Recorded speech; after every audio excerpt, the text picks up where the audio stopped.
Et salut tout le monde, j'espère vraiment que vous allez bien. Moi ça va super et on se retrouve pour une nouvelle vidéo. Et dans cette vidéo on va faire un suivi total des colonies de fourmis de mon élevage. Ceux qui ne sont pas en diapause, je ne vais pas tarder à les sortir de diapause. Janvier, février, mars... Ouais, fin février, peut-être début mars, je sortirai de diapause et je vous ferai une grosse vidéo par rapport à la totalité de mes installations au niveau de la myrmécologie, donc de l'élevage de fourmis. Alors pour cette vidéo, j'ai pas mis de micro, donc j'espère qu'il y aura quand même un bon son. Je vais vous parler donc des Camponotus. Là, je dis vraiment des grosses bêtises. Je vais vous parler des Phédoles Noda. Il y a un nid où le développement il explose littéralement, et il y a un nid où il y a de la mortalité. En fait, elles se servent de cette partie-là du nid comme déchet. Je suis un peu dégoûté pour ça parce qu'il n'y a pas de possibilité de l'ouvrir, de le nettoyer ou quoi que ce soit sur cette gamme de nid-là. Et je ne comprends pas pourquoi en fait elles mettent un dépotoir de ce côté là. Je n'arrive pas à comprendre pourquoi. Il me tarde que le développement explose beaucoup plus, parce que peut-être qu'elles se mettront d'elles-mêmes à nettoyer cette partie là du nid. Je pense aussi peut-être que ce nid est beaucoup trop humide, donc forcément ça moisit, il y a de la moisissure, il y a des choses qui se forment et qui me plaisent pas du tout. Donc si vous avez des solutions pour ça, je suis preneur. Sinon, je vais vous faire un petit récap. Par exemple, si on prend donc le nid de droite, la population, là je vous montre vite fait comme ça, elle est tout simplement monstrueuse. Toutes les salles que vous voyez, elles sont vraiment pleines. On va un petit peu zoomer si c'est possible pour voir s'il y a bien du couvain.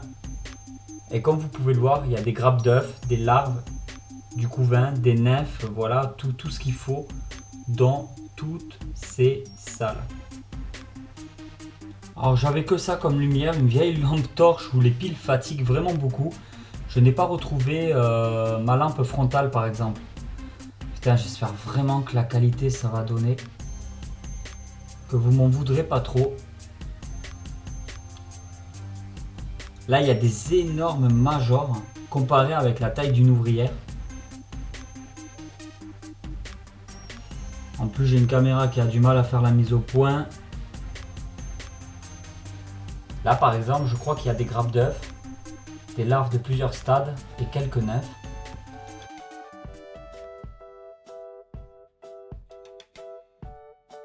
C'est pas une espèce apparemment qui a tendance à bien trier le couvain. C'est pas vraiment organisé. C'est un peu plutôt, on dirait, l'anarchie.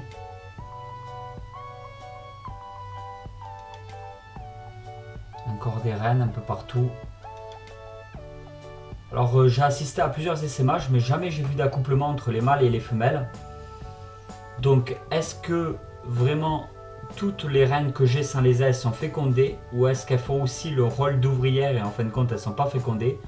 Et ça je peux pas vous dire. Mettons si ces deux reines qu'il y a là maintenant tout de suite pondent ou pas. Ça par contre j'ai vraiment pas idée. Et là nous sommes dans le nid qui est beaucoup plus sale et beaucoup moins peuplé. C'est un nid qui sert un peu de dépotoir. Je pense que... Voilà, là par exemple il y a quand même des nymphes. Encore quelques reines. Donc des gynes non fécondées c'est sûr. D'autres peut-être fécondées. Donc la colonie apparemment a arrêté totalement la production de sexués. On n'a plus que des nymphes... soit d'ouvrières tout à fait basiques, donc des minors, ou soit des majors, donc les gros soldats que vous pouvez voir, mais il n'y a plus de nymphes de sexués, donc plus de nymphes de mâles ou de futurs gynes au sein de la colonie.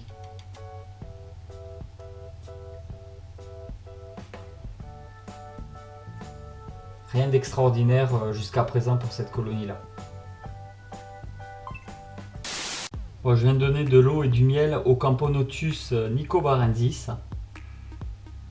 On voit un gros tas qui s'est directement jeté dessus. Là, vous pouvez voir un major. C'est vraiment une magnifique espèce dont le seul défaut, c'est qu'elle est un peu petite. C'est dommage. Mais vraiment une magnifique espèce. Regardez-moi ces couleurs, quoi. Il y a un peu de rouge, de marron, de jaune. C'est un peu un mélange de plusieurs colorations. Elles sont splendides.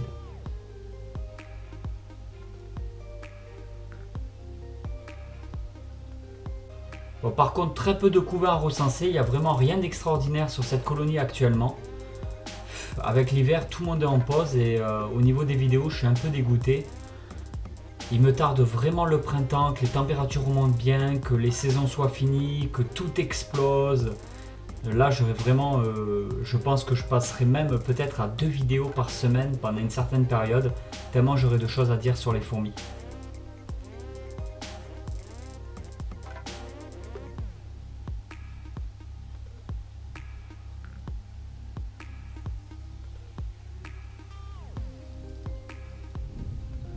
Voilà, il y a juste un petit peu de couvain à ce niveau-là.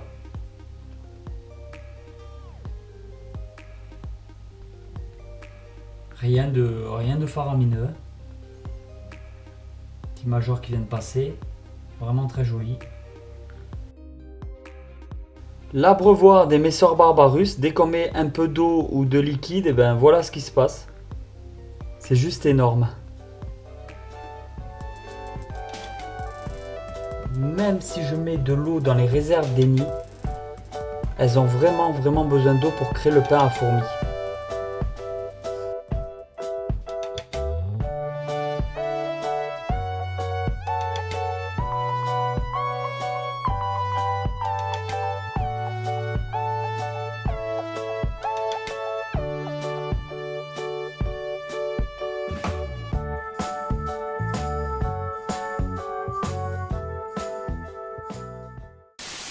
Petite pause pour la question du jour, est-ce que vous lisez des livres? Alors j'aimerais savoir si vous lisez des mangas, des bandes dessinées, des romans, des Marvel, des trucs de fou comme ça.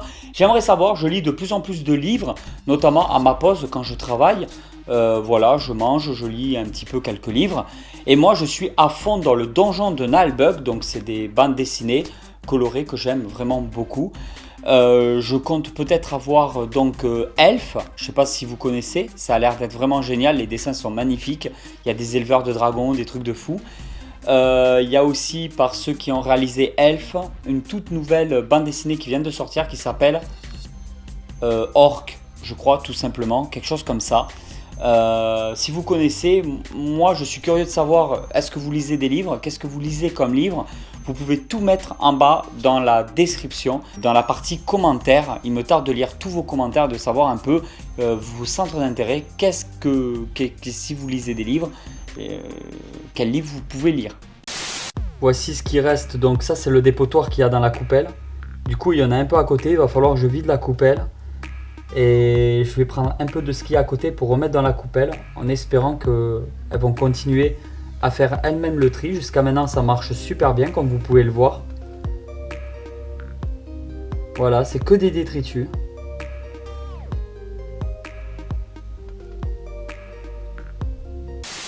Alors regardez ça, ça c'est l'aire de chasse fermée qui sert de grenier de graines et d'une partie de là où elle fabrique le pain à fourmis. Je ne sais pas si vous allez bien y voir. C'est juste pour vous montrer que c'est blindé de fourmis. Elle considère que c'est tout simplement une salle du nid à part entière.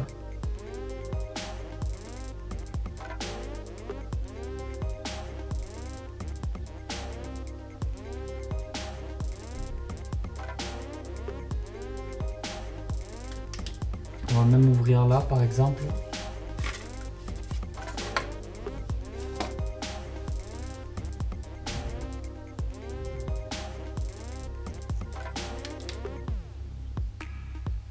Regardez-moi ça, c'est juste incroyable.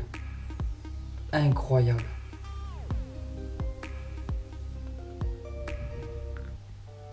Beaucoup de couvains. Donc par contre, voilà, les Messor Barbarus, elles, le développement est juste incroyable. Il est énorme.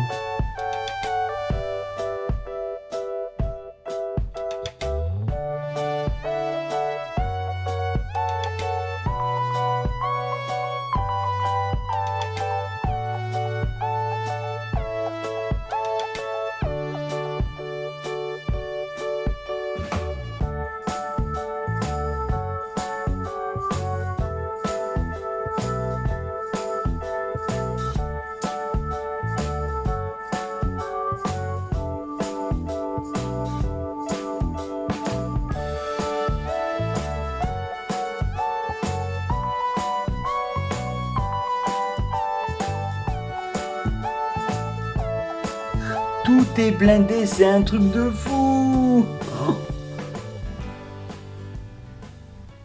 Comme vous avez pu le remarquer, les Fedolnoda, c'est pas trop ça en ce moment.